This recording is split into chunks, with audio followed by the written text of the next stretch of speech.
खबरें सुपरफास्ट का है, लेकिन अमेठी से इस वक्त एक अहम खबर आ रही है। अमेठी में आज आम आदमी पार्टी के नेता कुमार विश्वास की जन विश्वास रैली है। अमेठी राहुल गांधी का गढ़ माना जाता है और इसीलिए कुमार विश्वास की रैली को राहुल के लिए एक सीधी चुनौती माना जा रहा है।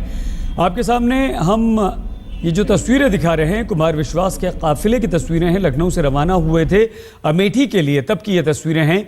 कुमार विश्वास ने साफ कर दिया है कि अमेठी में उनका निशाना परिवारवाद होगा। लखनऊ से अमेठी के लिए रवाना हो चुके हैं कुमार विश्वास। तस्वीरें आप देख रहे हैं काफिले की, जहां कुछ देर बाद जन विश्वास रैली करेंगे आम आदमी पार्टी के नेता कुमार विश्वास। और अमेठी में इसलिए रैली करने जा रहे हैं क्योंकि लोकसभा चुनाव में पार्टी राहुल गांधी के मुकाबले यहां से कुमार विश्वास को चुनाव मैदान में उतार रही है और इस रैली के बाद आम आदमी पार्टी को अपनी स्थिति का पता चल जाएगा और अगर ऐसा हुआ तो पूरे देश पर अमेठी की नजर रहेगी। हमारी संवाददाता रीमा पराशर ने कुमार विश्वास से अब से कुछ देर पहले बातचीत की। आम आदमी पार्टी के नेता कुमार विश्वास का काफिला अब चलने के लिए तैयार है। बदलेगी अमेठी तो बदलेगा भारत, ये नारा दिया जा रहा है कुमार विश्वास की तरफ से। चुनौती बड़ी है क्योंकि सामने जो लड़ाई है, जो मुकाबला है, वो है कांग्रेस के युवराज राहुल गांधी से, जिनको हो सकता है कि आने वाले दिनों में प्रधानमंत्री पद का उम्मीदवार भी घोषित किया जाए।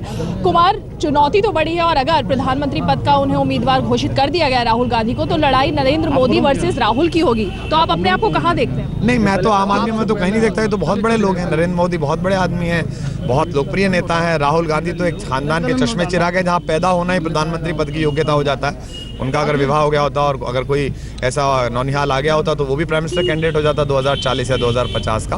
मैं तो सामान्य आदमी हूँ, एक छोटे से अध्यापक के परिवार में पैदा हुआ हूँ, गरीब सामान्य मध्यम वर्गीय ब्राह्मण परिवार में कवि हूँ। 100 रुपये से काम शुरू किया। मेरे लिए लड़ाई इसलिए महत्वपूर्ण नहीं है, मेरे लिए लड़ाई इसलिए महत्वपूर्ण है कि क्या किसी खानदान विशेष में पैदा हो जाने से आपको यह अनुमति मिल जाती है कि आप दामिनी पर, गुड़िया पर, लोकपाल पर, 2G पर, कॉमनवेल्थ पर, सब पर शांत रहो और स्पेन चले जाओ या कहीं घूमने चले जाओ? क्या आपको इस बात की अनुमति मिल जाती है कि जिस पार्टी के आप उपाध्यक्ष हैं और प्रधानमंत्री पद के उम्मीदवार हैं, वहाँ के लगातार भ्रष्टाचार होता रहे और आप उस पर टिप्पणी ना करो? क्या आपको इस बात की अनुमति मिल जाती है कि आपके क्षेत्र में चुनौती देने मात्र से आपके गुंडे जो है वो गुंडई पर उतर आए? और LIA की रिपोर्ट में कहा जा रहा है कि रैली जो है उसको तंग करने की कोशिश की जाएगी।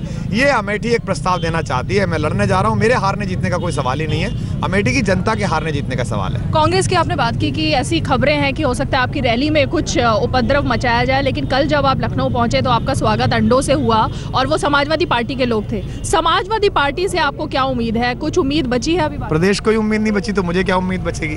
वो 32 नौनिहाल शिशु जिन्होंने मुजफ्फरनगर के कैंपों में, राहत शिविरों में दम तोड़ दिया, उनको दम तोड़ते हुए देखकर जब प्रदेश के मुखिया और समाजवाद के बड़े प्रणेता सैफई में विदेशी वारांगनाओं का नृत्य देखने में मशगूल थे, तो मुझे क्या उम्मीद बचेगी?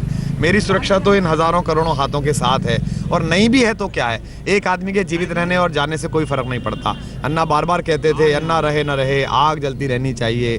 अगर उनको लगता है कि अरविंद पर शाही फेंक कर, कुमार विश्वास पर अंडे फेंक कर, रैली में विरोध कराकर वो कुछ ऐसा कर लेंगे कि हम अपने कर्तव्य पथ से विचलित हो जाएंगे और हम उन लोगों की तरह राजनीति करने लगेंगे। कन्नौज में तुम मत लड़ाना, रायबरेली में हम नहीं भेजेंगे। अगर ये करने लगेंगे तो हम ऐसी वाली राजनीति के लोग नहीं हैं। हम तो सीधे सीधे टक्कर देते हैं भ्रष्टाचार को, वंशवाद को, और उसी के पहले प्रतीक के स्वरूप हम अमेठी जा रहे हैं। सर, जब प्रियंका गांधी आएंगी कैंपेन करने के लिए तब क्या होगा? क्योंकि वो जब आती हैं और जब डेरा जमाती हैं अमेठी और रायबरेली में, तो एक तरफ से जो वोटों की लहर है वो चेंज हो जाती है। पिछली बार वो आई थी, सारी विधानसभा सीट हार गए थे रायबरेली और अमेठी में। मैं उम्मीद करता हूँ कि इस बार भी वो आए, क्योंकि मेरी सफलता बहुत आवश्यक है, आम आदमी की सफलता बहुत आवश्यक है। और वो हमारी बहन है।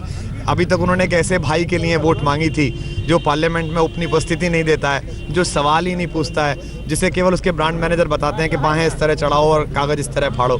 एक बार एक ऐसे भाई के लिए भी जरा दुआएं मांग ले, जो 6 साल की दामिनी के लिए, 6 साल की गुड़िया के लिए सड़क पर लाठी खाता है, कोयले के लिए पुलिस द्वारा मारा जाता है, जन लोकपाल के लिए 13-14 दिन जेल में रहता है। ऐसे एक भाई के लिए भी लोगों से कहें कि उसे वोट देते हैं। मुझे उम्मीद है प्रियंका जी ऐसा कहेंगे। अंतिम सवाल है कुमार की, क्या आपको लगता है कि जो ये सब हो रहा है, कल जैसे समाजवादी पार्टी की तरफ से प्रेस कॉन्फ्रेंस भंग करने की कोशिश हुई, कांग्रेस की तरफ से आपकी रैली में कुछ हो सकता है, तो ये दबाव बनाने की रणनीति है ताकि थोड़े प्रेशर में आप आएं और जो माहौल बन रहा है जिसको आप बनाने की कोशिश कर रहे हैं? उन्हें लगता है कि उनकी इन हरकतों से हम दबाव में आ जाएंगे। उन्होंने, मुझे लगता है कि गांव कस्बे के लड़के लड़कियां नहीं देखे हैं। वो बहुत ऐसी मिट्टी से बनते हैं जहाँ छोटी मोटी चोट लग जाए तब तक माँ बाप नहीं देखते, जब तक खून ना बहता हो तब तक तो माँ देखती नहीं है, कहती है अच्छा ठीक हो जाएगा। वो शायद महलों में सुरक्षित ब्रैकेट में रहने वाले लोग हैं। इन बातों से कोई फर्क नहीं पड़ेगा, संकल्प और बढ़ेगा। कल की हरकत के बाद पूरे देश में आक्रोश है इस बात को लेकर और पूरा देश इस बात के लिए जागृत है। उधर वो हाथों से पत्थर बदलते रहते हैं, इधर भी अहले जुनून सर बदलते रहते हैं। शुक्रिया। तो ये थे कुमार विश्वास, जिनसे हम और आगे भी बात करते रहेंगे। तो कुल मिलाकर अब अमेठी जाने की तैयारी है और इसके अलावा कई सारे आम आदमी पार्टी के नेता भी हैं जो शायद अमेठी अब से कुछ ही देर बाद पहुंच जाएंगे। कैमरा पर्सन हिमांशु के साथ रीमा पराशर, लखनऊ।